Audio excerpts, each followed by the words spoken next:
Dang, man, I hate that little 15-minute, man. I gave him a little laugh, though. He gonna be good tonight. He finna go think about me. Myself and I got myself again. Time is money. I need that money. Got no time.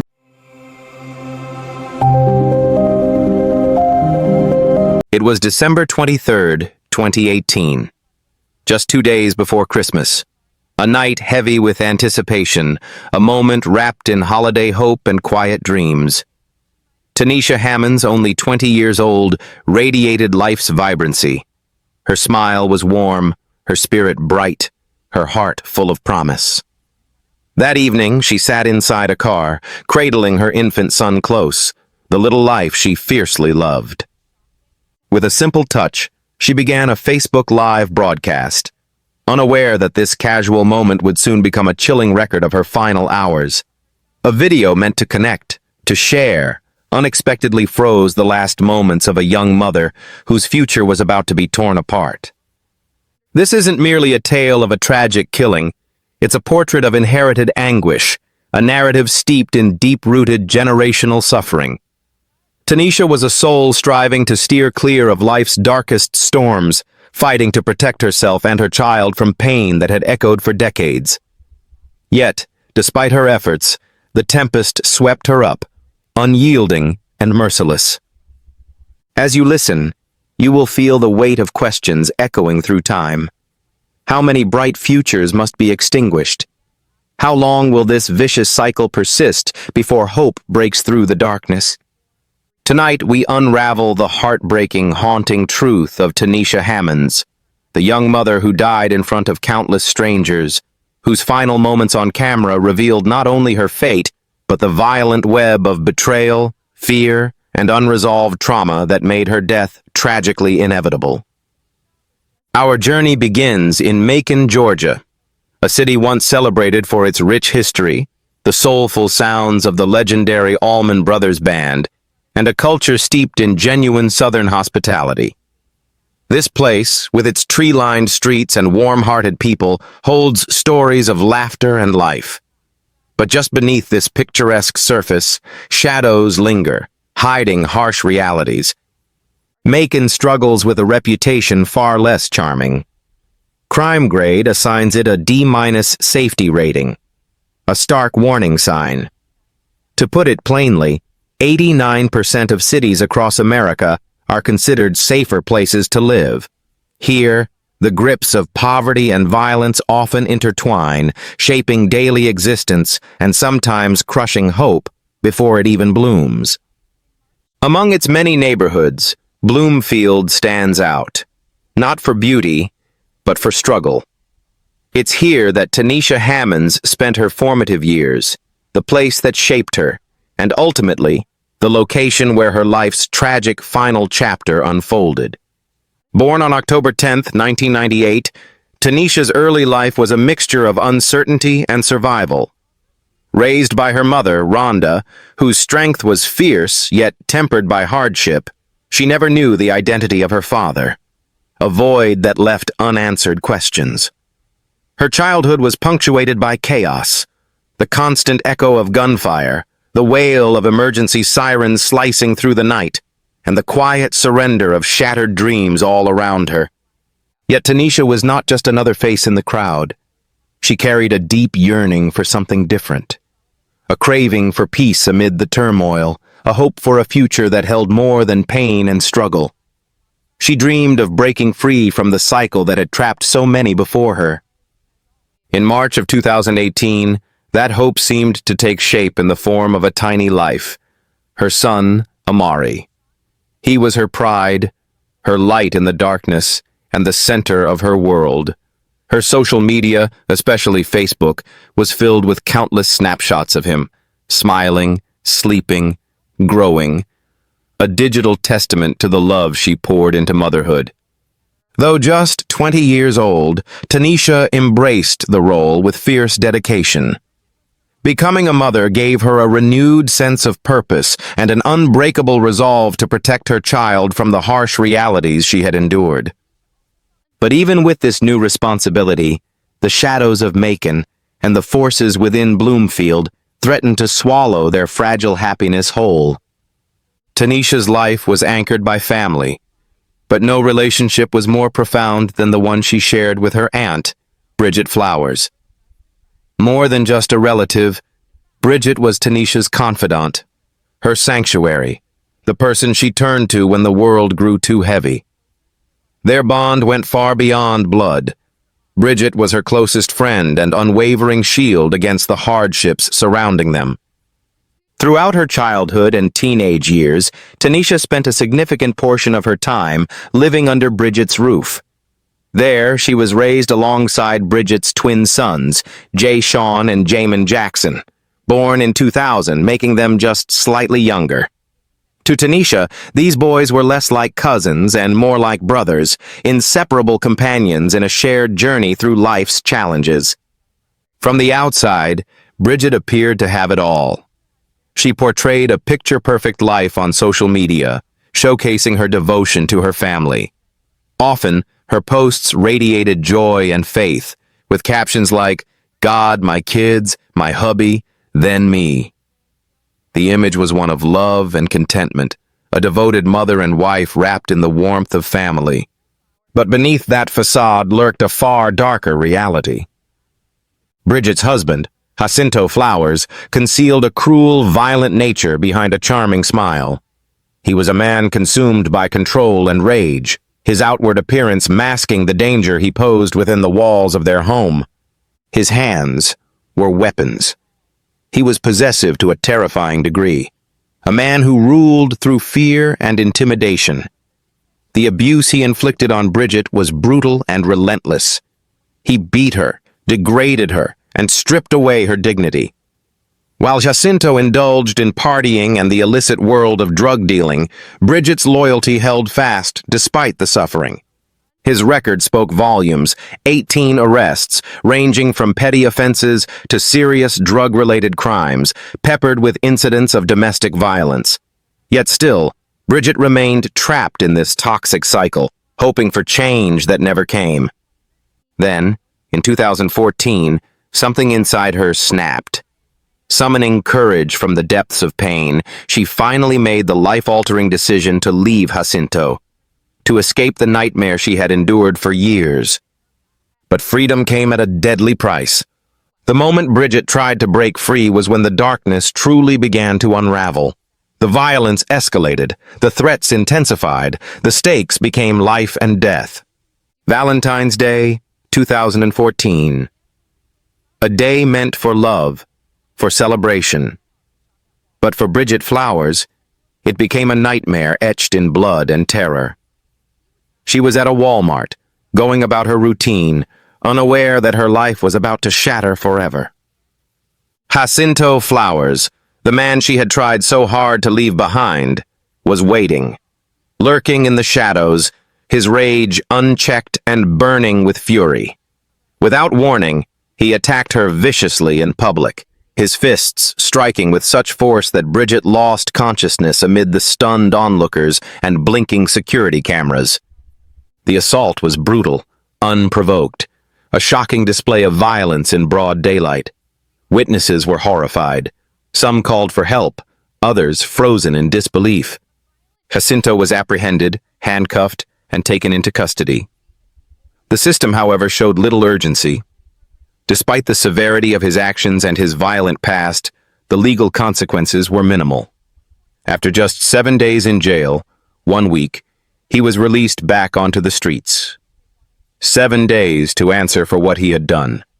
7 days to face justice. 7 days only. Within less than a day of walking free, Jacinto's fury reignited. The cycle of violence resumed with devastating finality. Bridget was driving home from a liquor store, giving a ride to a friend. The streets were filled with unsuspecting people, unaware of the horror about to unfold. Suddenly, Jacinto appeared. At first, he acted as if he was stepping into a nearby dispute between a couple, calm, almost controlled, as if playing the role of peacemaker. Then, the moment came.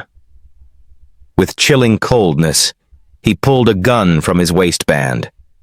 Without hesitation, he fired, the bullet striking Bridget directly in the face. Death came instantly, no warning, no mercy.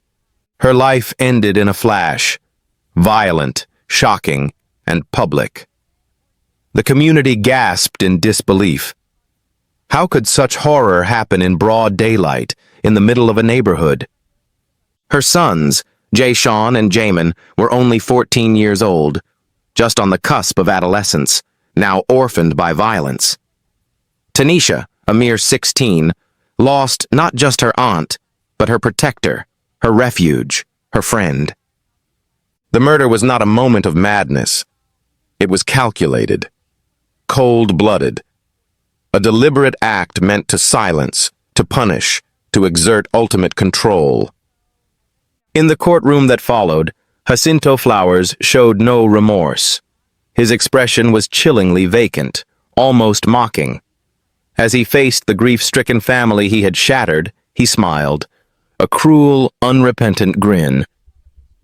The judge sentenced him to life imprisonment, a verdict that brought some measure of closure. But the scars ran deeper than any sentence could heal. The damage had already been done. Lives were irreversibly broken, futures destroyed, a family forever changed by a senseless act of violence. After the devastating loss of their mother, Jay-Sean and Jamin were left adrift in a world that suddenly felt colder, darker, and unforgiving. Their sanctuary was gone. The safe haven they once knew had vanished in a violent instant. Placed under the care of their grandmother, a woman who struggled to contain the growing storm inside these two young boys, they began to transform. Grief morphed into bitterness. Hurt hardened into anger.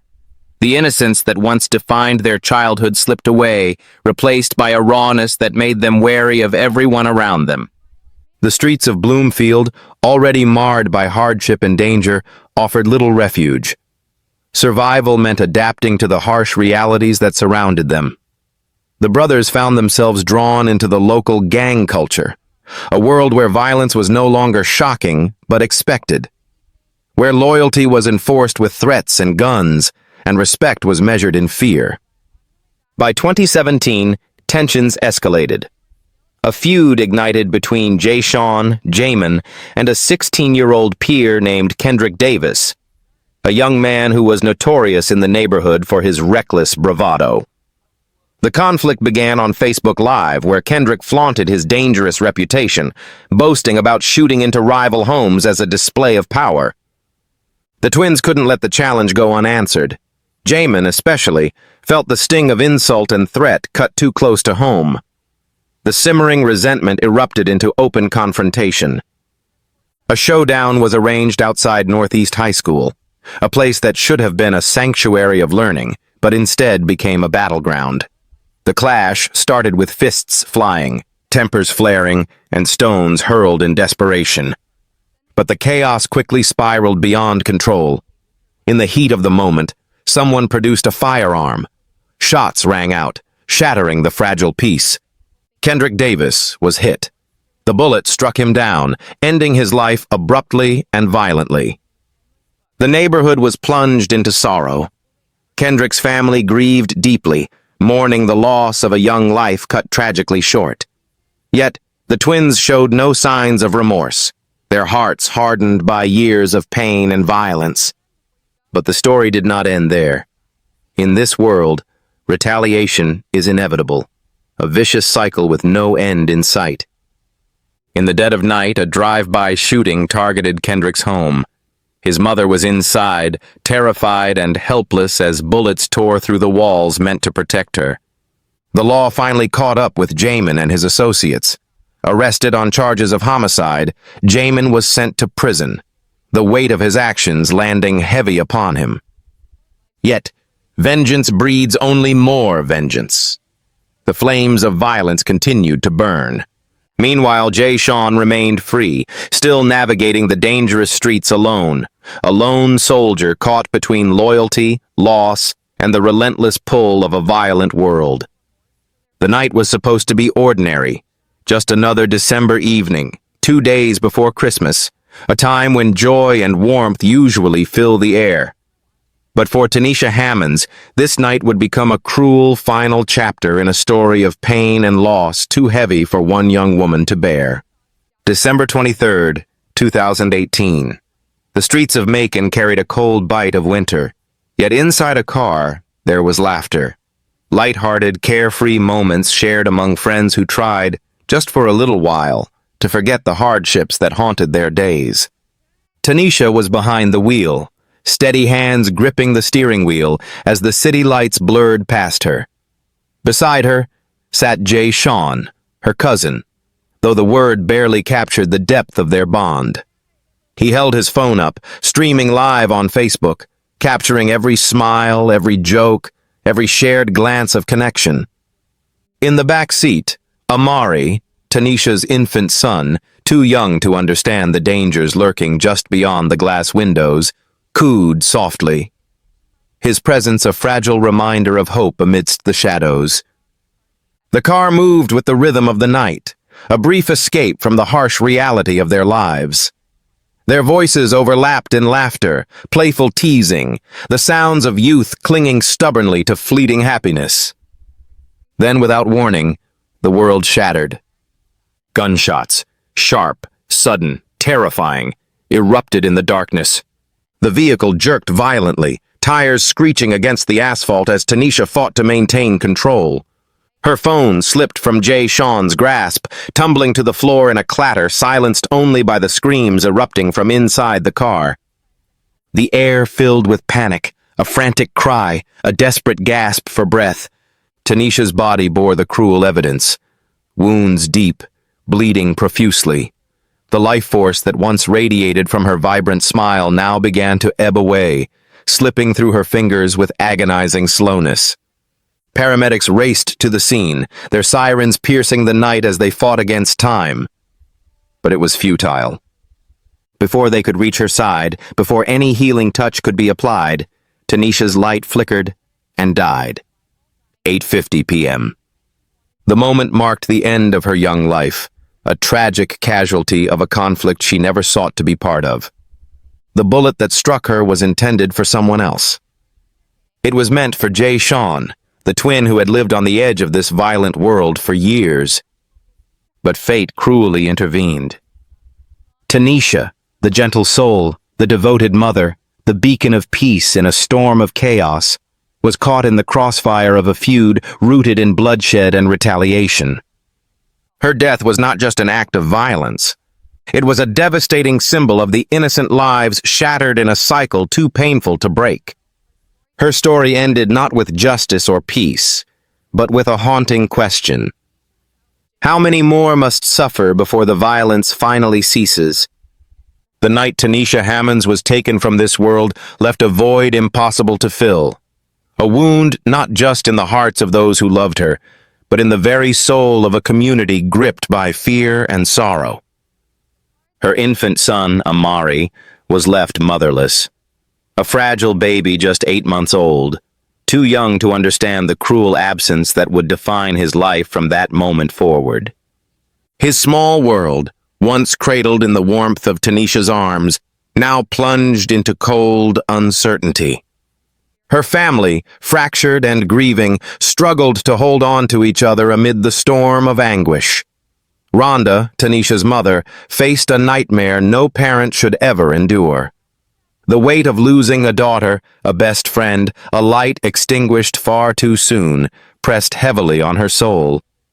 And yet the shadows did not stop there.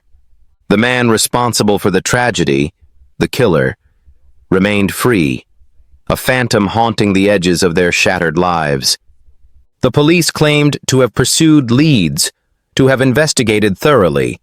Jay Sean, desperate for justice, gave names, faces of those he believed connected to the violent act that robbed his cousin of life. But the justice system, it seemed, moved too slowly, too quietly. No arrests were made, no verdict was delivered. The silence was deafening. The sense of helplessness spread like wildfire. Fear settled deep in the bones of those left behind. Rhonda's home, once a sanctuary, was violated in a chilling drive-by shooting, a grim message, a reminder that violence breeds silence, and silence breeds more violence. Neighbors, friends, community members, all too frightened to speak out, too fearful to stand up against the cycle of retaliation. Tanisha's Facebook page transformed into a digital shrine, a place where memories lived on, where love and grief intertwined in posts and comments, photographs and heartfelt messages. Her mother's words echoed through the virtual space, raw and painful. 3 years ago, I received the worst news a mother could ever hear. My best friend, my precious baby girl, was gone. Every single day, I ask God, why? A question without answer, a sorrow without end, and in the silence that followed, a community was left to wonder. How many more tears will fall before peace finally finds its way home? In the digital age, tragedy sometimes takes on a haunting new life, one that refuses to rest, refuses to be silenced. After Tanisha's brutal death, the world did not turn away in sorrow or respect. Instead, the harrowing footage from her final moments, captured in real time on Facebook Live, became a macabre spectacle. The video, raw and heart-wrenching, was downloaded, duplicated, and spread across the vast expanse of the internet. It found its way to websites like Flyheight, platforms that profit from pain and tragedy. Millions of eyes bore witness to that moment of loss, watching over and over again the young mother's last seconds. Her family, drowning in grief, reached out in desperation, pleading, begging for compassion, for the removal of the video that held their worst nightmare in cruel loop. Her sister-in-law's voice cracked with sorrow. Think of her son. One day, Amari will see this. It will be his mother in pain, his mother taken from him in the most brutal way. If you have even an ounce of humanity, please take it down. Their cries echoed into the void. Slowly, the website removed the footage, but by then, it had already taken root in countless corners of the internet, copied, shared, and immortalized in the darkest recesses of online space. The digital ghost of Tanisha's final moments refused to fade, a constant reminder of violence, loss, and the cold indifference of the online world to human suffering. Tanisha Hammond's death was never an isolated event. It was the culmination of a long, painful chain of inherited trauma and unresolved violence stretching back years, weaving through the lives of those who came before her. Jacinto Flowers, with his brutality, shattered the life of Bridget, leaving scars not only on her body, but also on the hearts of her twin sons. Those boys, Jay Sean and Jamin, lost their way, turning to gangs and violence as a refuge from the pain. Their actions ignited further tragedy, a feud that claimed the life of Kendrick Davis, a young man caught in a vicious cycle of retribution and rage. That endless thirst for vengeance, fueled by grief and anger, reached its most devastating point in the senseless killing of Tanisha, a woman who longed only for peace, for a better life for herself and her child. In conflicts like this, there are no true winners, only families broken, communities scarred, and futures stolen. Her story demands to be told, not merely as a recounting of brutal facts, but as a call to awaken our consciences, to recognize the human faces behind cold headlines, to confront the cycles of pain that too often go unseen. Behind every viral clip, every statistic, every sensational story, there is a family. A child left without a mother lost in the cruelest way, a soul who deserved a chance to live and thrive. Tanisha Hammonds, remembered not only for the tragedy that ended her life, but for the love she gave, the joy she brought, and the hope she represented to all who knew her. May her memory inspire us to break the chains of violence and hatred, to stand for justice, and to protect the vulnerable among us. Rest in peace, Tanisha. Your story will not be forgotten. If this story touched your heart, please like, share, and subscribe. Together we can raise our voices for those who can no longer speak. Remember, no matter your background, no matter where life has taken you, every life is precious. Every story matters. Stay safe, stay vigilant, and above all, stay compassionate.